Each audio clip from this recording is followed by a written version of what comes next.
Good morning, I'm Jim Schultz, Director of Golf at Oneida Golf and Country Club, and today we'd like to discuss how we should be hitting in our practice facility so our members will continually have the best possible practice surface to hit off of.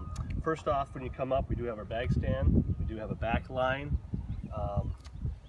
If there's no one's hit there, what we'd like to do is have you start maybe about 2 paces in front of the bag stand. We don't want you to go any farther than that because there is a safety issue with maybe a mishit shot or so.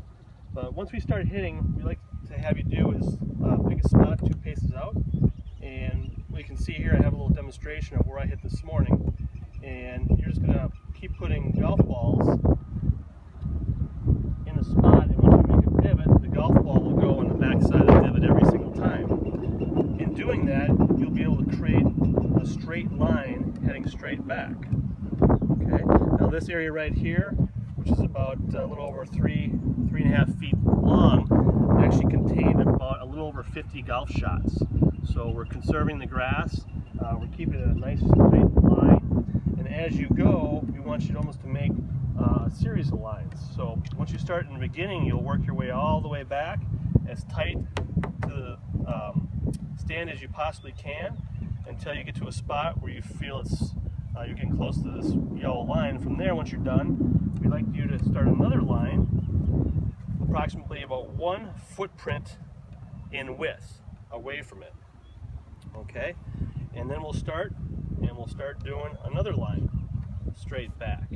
Okay, as we do this, as we get 3 or 4 of these lines, we'll continue to move from the west side of the range to the east side in unison, so you have a consistency with our pattern.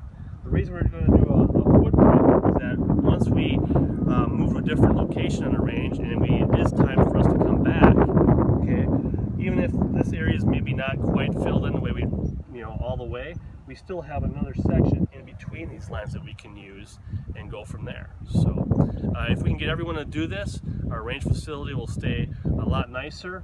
We do have signs to remind you of our practice, and if you have any questions or so, please see one of our golf staff. We'll be up here and trying to make sure that everyone's following our protocol so that we can keep the driving range nice and neat.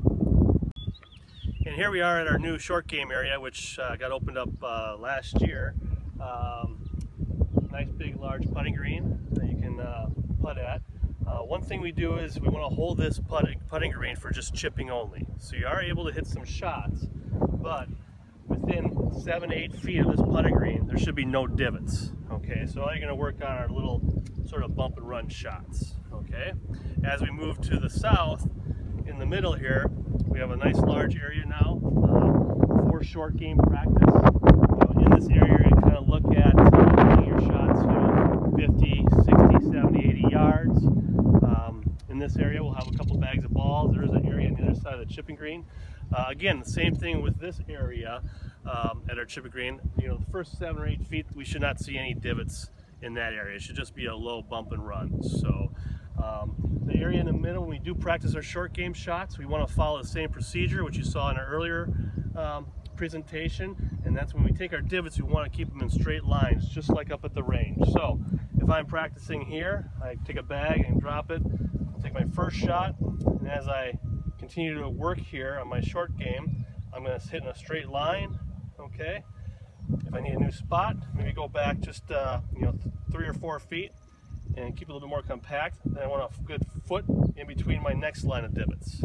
Okay, this is what we want to stay away from. We do not want to see this on our practice driving facility or the short game area. And again, we also have signs again to help remind you. So if you could, please take note and try to follow these procedures. It's just going to make everyone's practice time more enjoyable. Also, it's a member's responsibility, to pass this information along to the rest of their family and also to the guests. So thank you.